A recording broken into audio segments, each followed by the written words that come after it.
नमस्कार। इस वीडियो में आप सभी का बहुत-बहुत स्वागत है। देखिए दोस्तों, किस प्रकार से मौसम में बदलाव रहा है।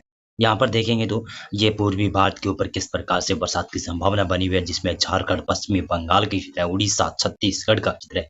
यहाँ पर काफ़ी जगहों पर लाइटनिंग स्ट्राइक देखने को मिल रही है। जहाँ पर छत्तीसगढ़ के उत्तरी क्षेत्र और ये उड़ीसा के पश्चिमी क्षेत्र है, वहाँ पर बरसात की संभावना वेदर मॉडल नहीं जता रहे थे, लेकिन यहाँ पर बरसात की संभावनाएँ काफ़ी ज़्यादा नज़र आने लगी है और ये मानसून में इसी प्रकार से मौसम बदलता दिखाई देता है। और आप देखेंगे तो जिस प्रकार से मैंने राजस्थान के बारे में बताया था कि राजस्थान के पश्चिमी क्षेत्रों में बरसात की संभावना वेदर मॉडल के अनुसार तो कम है, लेकिन मेरे अनुमान के मुताबिक पश्चिमी राजस्थान के क्षेत्रों में किस प्रकार से वेदर मॉडल दिखाई दे रहे हैं, अभी इंडिकेशन दे रहा है ये सैटेलाइट इमेज की। आज भी कई जगहों पर रात्रि के समय राजस्थान का उत्तर और पूर्वी क्षेत्र है, सतत में पश्चिमी भाग है राजस्थान, मध्य राजस्थान के क्षेत्र है, वहां पर भी इस प्रकार से मौसम रहेगा। यानी लाइटिंग स्ट्राइक वाला कल जिस प्रकार से था उसी प्रकार से मौसम में बदलाव रहेगा। पंजाब और हरियाणा में अभी वेदर एक्टिविटी नहीं हो रही है, लेकिन रात्रि के समय यहाँ पर वेदर एक्टिविटियाँ हो सकती है कई जगहों पर। और पहाड़ी राज्य में जिसमें देखेंगे तो आप उत्तराखंड, हिमाचल प्रदेश का क्षेत्र है, यहाँ पर काफी जगहों पर लाइटनिंग स्ट्राइक देखने को मिल रही है। और अभी जो मैं वीडियो बना रहा हूँ तो लगभग 5:30 बजे, शाम के 5:30 बजे इस प्रकार की ये एक्टिविटियाँ नजर आ रही है। और देखें तो दक्षिणी भारत के क्षेत्र है, दक्षिणी भारत में केरल है, तमिलनाडु के क्षेत्र है, कर्नाटक के क्षेत्र है, रायलसीमा, आंध्र प्रदेश के कुछ भागों से लेकर आप तेलंगाना, महाराष्ट्र का पश्चिमी समूचा क्षेत्र है, वहां पर बहुत ही ज्यादा लाइटनिंग स्ट्राइक देखने को मिल रही है। और इधर देखें तो पूर्वी भारत के ऊपर है, झारखंड है, पश्चिमी बंगाल के क्षेत्र है, उड़ीसा, छत्तीसगढ़ का क्षेत्र है और बिहार का भी दक्षिण क्षेत्र है, जिसमें नवादा, गया के आसपास के क्षेत्र है और तैमूर के आसपास के कुछ भाग, वहां पर भी लाइटनिंग दिखाई दे रही है।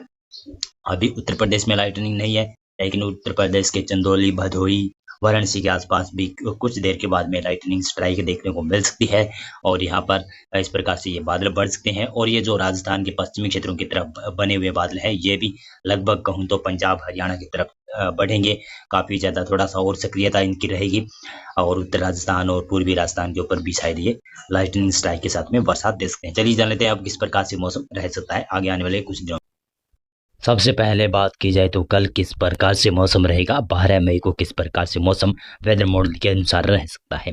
आप देखें तो उत्तर भारत के ऊपर पश्चिमी विक्षोभ होगा, तो इसके वजह से पहाड़ी क्षेत्रों में तो बरसात की संभावना, ओलावृष्टि, आंधी तूफान की गतिविधियां रहेगी। लेकिन मैदानी क्षेत्रों में भी कुछ पंजाब, हरियाणा, दिल्ली, पश्चिमी उत्तर प्रदेश के क्षेत्र है, यहाँ पर 12 मई को भी मौसम खराब ही रहेगा। लाइटनिंग स्ट्राइक के साथ में हल्की बूंदाबांदी हो सकती है। और इसी प्रकार से देखें तो पश्चिमी राजस्थान का भी मौसम शुष्क रहेगा, यहाँ पर सर्कुलेशन मजबूत होगा, तो इसकी वजह से यहाँ पर तेज हवाएं चल सकती है, दक्षिणी पश्चिमी तेज हवाएं देखने को मिल सकती है। राजस्थान का पूर्वी क्षेत्र है, वहां पर भी मौसम परिवर्तनशील रहेगा, वहां पर भी बरसात की गतिविधियां रहेगी। पूर्वी गुजरात का क्षेत्र है, वहां पर काफी ज्यादा एक्टिविटी नजर आ रही है। पिछले 4-5 दिनों तक वेदर मॉडल बता रहे थे कि गुजरात के ऊपर तो बरसात की संभावना नहीं है, लेकिन अब गुजरात के ऊपर संभावना नजर आने लगी है वेदर मॉडल के अनुसार। देखिए मध्य प्रदेश की बात करूं और महाराष्ट्र की बात करूं तो यहाँ पर बरसात की संभावना है। और तेलंगाना, आंध्र प्रदेश से रायलसीमा के क्षेत्र है, केरल, तमिलनाडु, कर्नाटक के क्षेत्र है, गोवा के क्षेत्र है, मालाबार तट के आसपास के क्षेत्र है, वहां पर बरसात की संभावना नजर आ रही है। और उधर देखें तो पूर्वी भारत में बिहार, झारखंड, पश्चिमी बंगाल के क्षेत्र है, यहाँ पर भी मौसम खराब ही रहेगा। और उत्तर प्रदेश की बात की जाए तो उत्तर प्रदेश के ऊपर भी लाइटनिंग स्ट्राइक के साथ में हल्की बरसात की गतिविधियां देखी जा सकती है। पूर्वोत्तर राज्यों में भी बरसात देखी जाएगी। और इसी प्रकार से मैं बता देता हूँ तो 13 मई को किस प्रकार से मौसम रहेगा। तो 13 मई को आप देखें तो ये ट्रफ लाइन काफी मजबूत सर्कुलेशन यहाँ पर उत्तर प्रदेश के ऊपर होगा और साथ साथ में एक सर्कुलेशन पाकिस्तान के ऊपर बनेगा, तो इसकी वजह से कुछ राजस्थान के पश्चिमी क्षेत्र है और उत्तरी क्षेत्र है, पूर्वी राजस्थान के भाग है, यहाँ पर कुछ वेदर एक्टिविटी देखने को मिल सकती है। लाइटनिंग स्ट्राइक के साथ में हल्की वेदर एक्टिविटी होने की संभावना बन सकती है। ये वेदर मॉडल बता रहा है पंजाब, हरियाणा के ऊपर भी मौसम बदला ही रहेगा, यानी साफ नहीं होगा यहाँ पर 13 मई से। दिल्ली, पश्चिमी उत्तर प्रदेश के ऊपर भी हल्की लाइटनिंग स्ट्राइक के साथ में बरसात की गतिविधियां हो सकती है। गुजरात का जो पूर्वी क्षेत्र है वहां पर हल्की बरसात की संभावनाएं बनी रहेगी। पश्चिमी भागों पर भी बूंदाबांदी देखने को मिल सकती है। यहाँ पर महाराष्ट्र की बात करूं और मध्य प्रदेश की बात करूं तो यहाँ पर भी मौसम खराब रहेगा, बरसात की गतिविधियां रहेगी। केरल, तमिलनाडु, कर्नाटक, रायलसीमा, आंध्र प्रदेश, मालाबार तट के आसपास, गोवा के ऊपर और तेलंगाना के ऊपर भी बरसात की संभावना है। उड़ीसा और छत्तीसगढ़ के ऊपर भी बरसात देखी जाएगी। लेकिन बिहार, झारखंड, पश्चिमी बंगाल यहाँ पर कुछ बरसात में कमी रहेगी, लेकिन फिर भी यहाँ पर बरसात की संभावना है। पूर्वोत्तर राज्यों में भी बरसात देखी जाएगी और उत्तर प्रदेश का भी लगभग उत्तर से पश्चिमी क्षेत्रों तक मौसम शुष्क नहीं रहेगा, यहाँ पर बदलाव देखा जाएगा।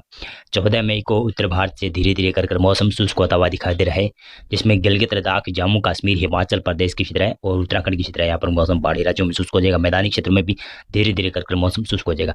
लेकिन राजस्थान का कुछ दक्षिणी क्षेत्र है, गुजरात के तमाम क्षेत्र है शायद, और मध्य प्रदेश और महाराष्ट्र, तेलंगाना और आंध्र प्रदेश, रायलसीमा के भाग है, उड़ीसा और छत्तीसगढ़ का क्षेत्र है, यहाँ पर बरसात की संभावना है। केरल, तमिलनाडु, कर्नाटक के ऊपर भी बरसात देखी जा सकती है। पूर्वोत्तर राज्यों में भी बरसात की संभावना है। इसी के साथ साथ में बिहार का जो नेपाल से सटा हुआ क्षेत्र है, वहाँ पर वेदर एक्टिविटी होगी और हल्की वेदर एक्टिविटी होने की संभावना नजर आ रही है। और इसी प्रकार से देखें तो 15 मई को इस प्रकार से मौसम रह सकता है। आप देख सकते हैं 15 मई को इस प्रकार से वेदर एक्टिविटी हो सकती है। राजस्थान भी प्रभावित होगा इस वेदर एक्टिविटी के अनुसार। और ये जो तारा है, जो वेदर मॉडल, ये थोड़ा सा चेंज भी हो सकता है। और आपको मैं बताऊं तो किस प्रकार से एक सिस्टम भी उभरता हुआ दिखाई दे रहा है। आप देखेंगे तो ये है 17 मई का प्रडिक्शन। यहाँ पर काफ़ी ज़्यादा अंडमान और निकोबार द्वीप समूह में हलचल बढ़ती हुई दिखाई दे रही है। दक्षिणी भागों के ऊपर तो बरसात दिखाई दे रही है भारत के। और ये देख सकते हैं कि ये है 18 मई का प्रडिक्शन। और यहाँ पर मानसून जल्द ही आने की संभावना है। मानसून की हवाएं देख सकते हैं किस प्रकार से सेट होती हुई नजर आ रही है।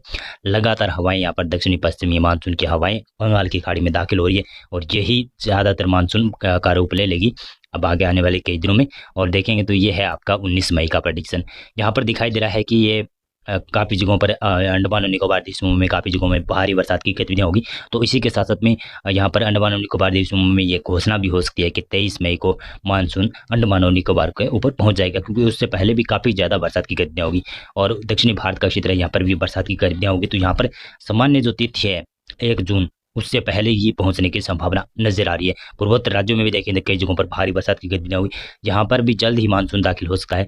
और देखेंगे तो अब आपको मैं बताऊं तो ये है 20 मई का प्रडिक्शन। और ये प्रडिक्शन कर रहा है कि यहाँ पर एक सर्कुलेशन या फिर लो प्रेशर बनता हुआ दिखाई दे रहा है, जो कि अंडमान और निकोबार द्वीप समूह के ऊपर बनता हुआ दिखाई दे रहा है, जो कि मानसून के लिए काफ़ी अच्छा रहने की संभावना नजर आ रही है। और ये पैरेलल मानसून के साथ साथ में ही चलेगा, तो इसकी वजह से मानसून काफ़ी ज़्यादा बंगाल की खाड़ी में काफ़ी तेज़ी से प्रगति करेगा। तो अभी के लिए मौसम पूर्वानुमान और मौसम अपडेट में बस इतना था। वीडियो को लाइक कर दीजिएगा। अगर हमारा ये वीडियो आप फेसबुक पेज के ऊपर देख रहे हैं तो आप फॉलो कर दीजिएगा और शेयर भी कर दीजिएगा इस वीडियो को। अगर हमारा ये वीडियो आप यूट्यूब चैनल पर देख रहे हैं तो वीडियो को लाइक करने के साथ साथ में चैनल को सब्सक्राइब करिएगा और वीडियो को ज़्यादा से ज़्यादा शेयर करिएगा। बहुत बहुत धन्यवाद आपका पूरा वीडियो देखने के लिए।